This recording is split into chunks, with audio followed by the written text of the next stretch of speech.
እርስ በርስ በተሳሰረችው ዓለማችን በቋንቋዎች ያለ ችግር የመግባባት ችሎታ ከመቼውም ጊዜ ይበልጥ አስፈላጊ ሆኗል። ከዓለም አቀፍ የንግድ ስምምነቶች እስከ የውጭ አገር ወዳጆች ጋር የሚደረጉ ንግግሮች የቋንቋ እንቅፋቶችን ማሸነፍ ብዙ ዕድሎችን ይከፍትላቸዋል። በዓለም አቀፍ ደረጃ ከአንድ ቋንቋ ወደ ሌላ ቋንቋ የሚደረግ ትርጉም በሰዎች አማካኝነት የሚከናወንና ትርጉሙም ጊዜን የሚወስድ በመሆኑ ለዓለም አቀፍ ትስስርና ተግባቦት ትልቅ ገደብ ሆኖ ቆይቷል። በተለይም ድንበር ተሻጋሪ ንግዶችና ዓለም አቀፍ ስብሰባዎች ሲደረጉ በሰዎች አስተርጓሚነት የሚከናወኑ በመሆናቸው የመልእክት መዛነፍ፣ በስብሰባዎች የሚታደሙ ተሳታፊዎች መሰላቸትና ጊዜን መፍጀት ችግሮቹ ነበሩ። ለአርቲፊሻል ኢንተለጀንስ ወይም ሰው ሰራሽ አስተውሎት ቴክኖሎጂ ምስጋና ይግባውና ለዚህ ዓለም አቀፍ ችግር ቁልፍ መፍትሄ መሆን ከጀመረ ዋላ ደር ብሏል።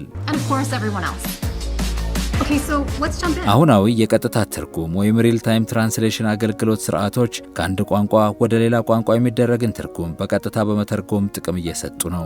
በዚህም ሰዎች ከነሱ ቋንቋ ውጪ ከሚናገር ሰው ጋር ተፈጥሯዊ ውይይት ማድረግ እንዲቻላቸው እያደረጉ ነው። ይህ ቴክኖሎጂ ባለፉት 10 ዓመታት አስደናቂ ለውጦችና እድገቶችን እያስመዘገበ ነው።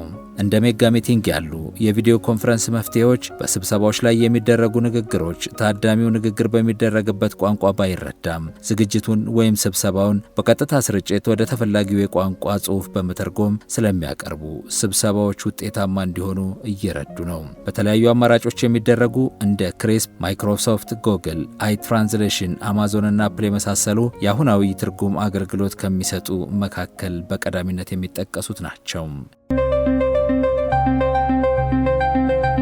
ሪል ታይም ትራንስሌሽን በተለያዩ ማዕዘናት ያሉ የተለያዩ ቋንቋን የሚናገሩ ሰዎችን በማቀራረብ ጠቃሚ መሳሪያ ሆኗል። ለአብነትም የቋንቋ እንቅፋቶችን በማስወገድ የተለያዩ ቋንቋዎችን በሚናገሩ ግለሰቦች መካከል ያልተቋረጠ ግንኙነት እንዲኖር እያስቻሉ ነው።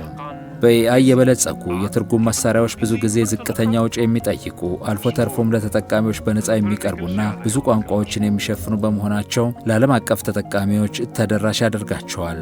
የሪል ታይም የትርጉም መሳሪያዎች ከሌሎች መሳሪያዎችና ፕላትፎርሞች ጋር ውህደትን ማለትም እንደ ማይክሮሶፍት ኦፊስ፣ ስካይፕ እና ወርድ ፕሬስ ጋር በማዋሃድ ወደ ተጠቃሚዎች ይበልጥ ተደራሽ ያደርጋቸዋል። አሁናዊ የቀጥታ ትርጉም ቴክኖሎጂ በተለይም መስማት ለተሳናቸው ሰዎች በድምፅ የሚደረጉ ንግግሮችን ወደ ጽሑፍ በቀጥታ በመተርጎም እየረዱ ነው። በዚህ ቴክኖሎጂ አማካኝነት ከ430 ሚሊዮን በላይ መስማት የተሳናቸው ሰዎች በቪዲዮ ኮንፈረንስ እንዲግባቡ ማድረግ ስለመቻሉ የሜጋ ሚቲንግ ድረገጽ ያወጣው መረጃ ጠቁሟል።